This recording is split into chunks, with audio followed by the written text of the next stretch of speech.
You're now watching the Danny Mac Podcast on the Bet Rivers Network. Welcome into the Danny Mac Podcast, the Critics at Extra Large edition on the Bet Rivers Podcast Network. For those of you who listen to my shows in the 90s or the early aughts, you might remember Critics at Extra Large, when we pick apart those who cover the games people play. And Andrew Marchand from The Athletic, one of the finest media writers in the country, kind enough to give us some time today on what has been a crazy few days. There are stories breaking every day with sports media. And Andrew, thanks for the time. The NFL Network purge this week, the four personalities, and you broke the story. Nothing surprises me in broadcasting anymore. I've been around it too long to be surprised by anything, but I wouldn't have suspected NFL Network had issues with any of the four people they whacked. All four of them seemingly were very credible at their jobs and very well liked by their teammates for what that's worth. What's your take on this? So they let go Andrew Siciliano, Melissa Stark, Will Selva, and James Palmer. I think you're right. I don't think it has anything really to do with their performance. NFL Network's been paring down. There's a want from the owners for it to be more profitable. I've reported now a while back that they've been in talks with ESPN, the NFL has, about maybe an equity swap where ESPN would take over NFL Network and some of the other NFL media properties. So I think that's all it is. That dollars and cents things and trying to get the books to look a certain way. I don't think it really had to do with that much with anybody's performance, who was involved. Mm-hmm. So a merger of sorts is something that's easy to see. Yeah, we call it a merger. So ESPN is going to go direct to consumer later this year. First, they're going to combine with Fox and TNT Sports for one offering where you won't need a cable subscription. And then the following year, ESPN is going to have their own direct to consumer platform where you get everything from ESPN. You don't need cable. And in doing so, they have been looking into adding some partners. And number one on that list would be the NFL. And so the NFL would be a minority partner in ESPN. So 5 to 10% stake. It's going to be an equity swap if it goes through. And ESPN would take over those NFL properties, such as the NFL Network. And so, if you're ESPN, the NFL is the most powerful programming there is, and to have more of it, they think would be advantageous. NFL has been talking to people for years in terms of thinking about selling those things. Okay. I would have get my perception was NFL Network seemingly is very healthy. They spend a ton of money and they have a very good product consistently, don't they? You would think so. We're talking about billionaire owners who own the NFL Network. So their expectations might be different than you and I. And I think, we as laymen, you might not be. I know your career, so you might not be a layman. But for me as a layman, when you say $110 billion worth of TV deals, you think there's enough money to go around. You would need to have cutbacks at your network. But they look at each business as its own entity. And so I don't know if it's I can't tell you for sure, it's making money, if it's not making money, if it's not making enough money. I don't think it's a big money loser, that's for sure. But we do know where cable is going. And so, in terms of, it doesn't get the fees that ESPN does, much less. It's not as important. It does have some games on it, but they're minimal. And so it's not like a must have. Obviously people in our business and, big time NFL fans, and there's a lot of them are interested in NFL Network, but still it's these league owned networks, they do okay, but they're not as formidable as maybe the leagues had hoped. Good Morning Football has been enormously successful, and the show, a lot of words have been devoted to the show moving to Los Angeles, and I think the hosts who have spoken a lot of those words confuse their own personal affection for a place that fans don't feel. I was a loyalist from day one. I was on the ground floor with GMFB, but there's been a lot said and written. I would have preferred they spend more time talking about getting Kyle Brandt a little less caffeine before the red lights go on than they do worry about a location. What have you found it interesting that they've had so much to say about this emotional goodbye to a studio that's been there 7 years? I think that the circumstance is very odd, right? You have this show which has been successful in its world, right? NFL Network doesn't get the ratings that like ESPN does or some other networks. But if you look at what the flagship show of the NFL Network is, I think you'd say Good Morning Football, right? Like, what else? There's the games. They have a Sunday program, but I feel like that's a little bit of an afterthought as compared to the other ones. And they do the draft, of course, but it's on a daily basis. Good Morning Football, and it was very abrupt to just put the show on hiatus. Say that they're going to move the show to LA, which for a morning show doesn't really work. They're going to, when they come back in late August, it's going to be an 8 o'clock show instead of 7 o'clock, but that's still 5 a.m. on the Pacific Coast. So it's pretty crazy in terms of lifestyle. I know people might not be able to relate to that, but they say, oh, I get up early every day, but it's different getting up and having coffee or working out or doing your thing in the morning as compared to you need to be on. And like you said about Kyle, is he too on maybe for some people, but you have to be on. So that's different. And that's a tough life, quite honestly. I mean, they all are doing well, making a lot of money.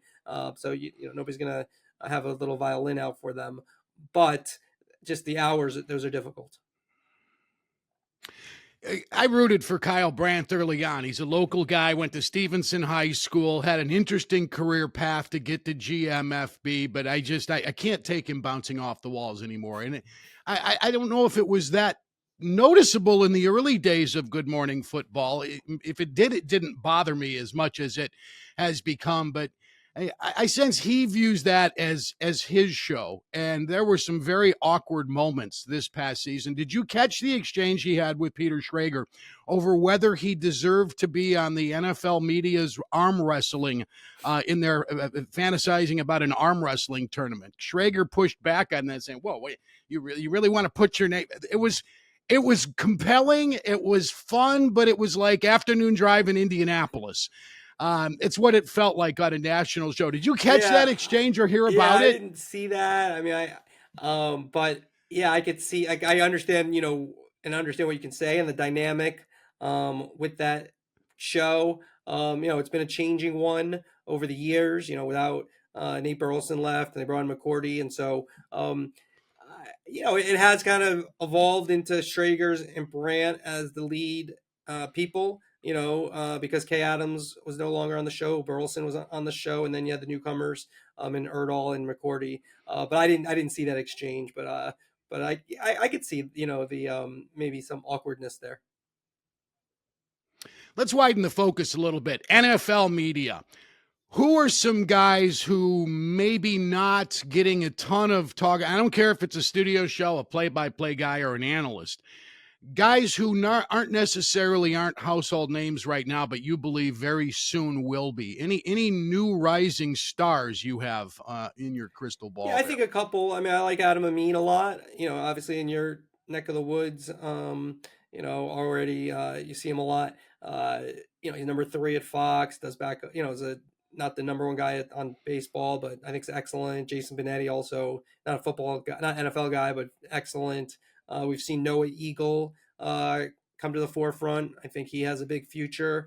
On the analyst side, I could see Matt Ryan getting pushed up at some point. Like CBS is very high on him as an analyst. And then coming in, I've written about Bill Belichick. I don't think he wants to be on a studio show each week, but he's going to be involved in media here, and at least for the next year, if he doesn't return to coaching, maybe longer.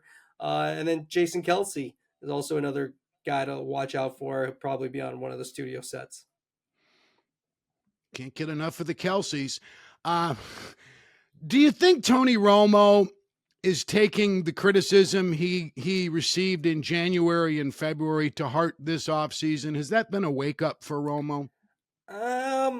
I can't say for certain. Either way, I don't think it doesn't seem like he's changed that much. The criticism has been going on for a couple of years now. I mean, I think CBS has tried to focus on it and get Tony focused, but they did have a poor Super Bowl, he and Nance.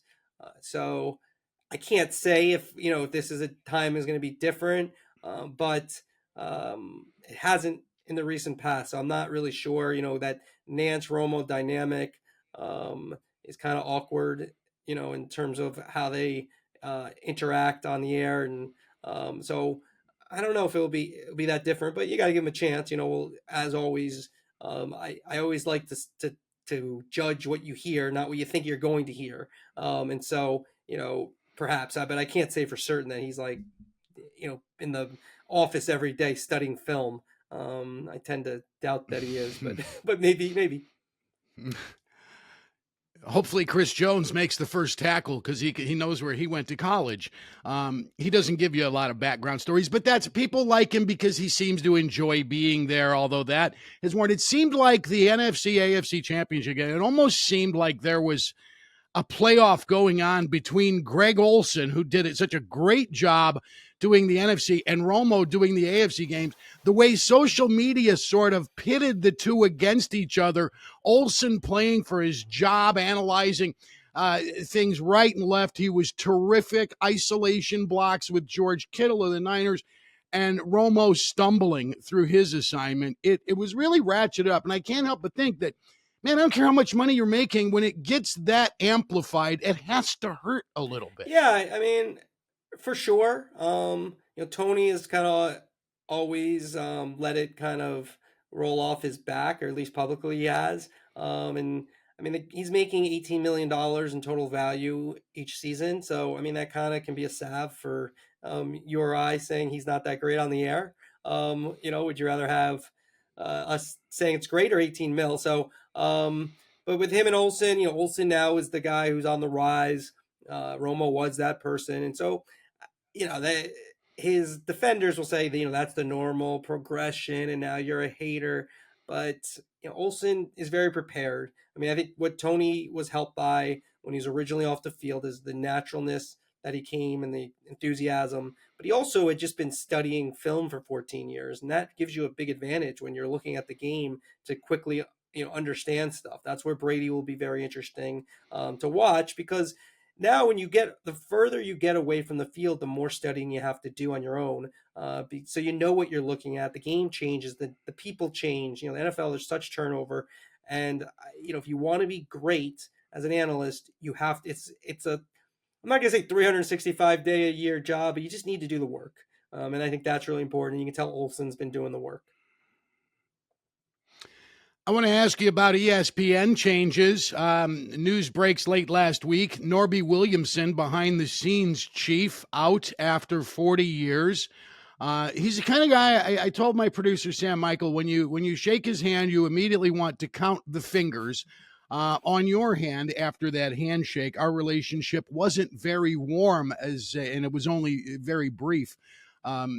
He wasn't very well liked by much of the talent, and I'm okay with that as long as he's up front. And behind the scenes, a lot of people said that he was a guy who's, man, he could stab anybody in the back at a moment's notice. So I imagine there is some celebrating going on in Bristol today and around the country from former ESPN employees who had a similar experience to mine with Norby. Yeah, I mean, I guess. I mean, I got some texts from people who love Norby. So, right when it happened, I think with anything, I always say it's about like kids sports, right? Everyone loves the coach if they play your kid, right? The coach can be terrible, but if they play your kid, it's like, he's okay. So I would say, with Norby, that was kind of the case. And he did a lot of the dirty work that other executives didn't do. He played the bad guy. And so, look, was he like a perfect exec? Did he have the most, was he always the most creative in terms of his ideas? No, I would say not. But there were a lot of people who liked him, and as you said, there were also some very outspoken who didn't. I do find it a little odd, the people who made millions and millions and then they still complain over and over about ESPN. That's a little odd to me, because everyone complains about their bosses and this, that, and the other thing, but not everyone gets paid millions of millions. And then to hear how terrible it was and how awful it was.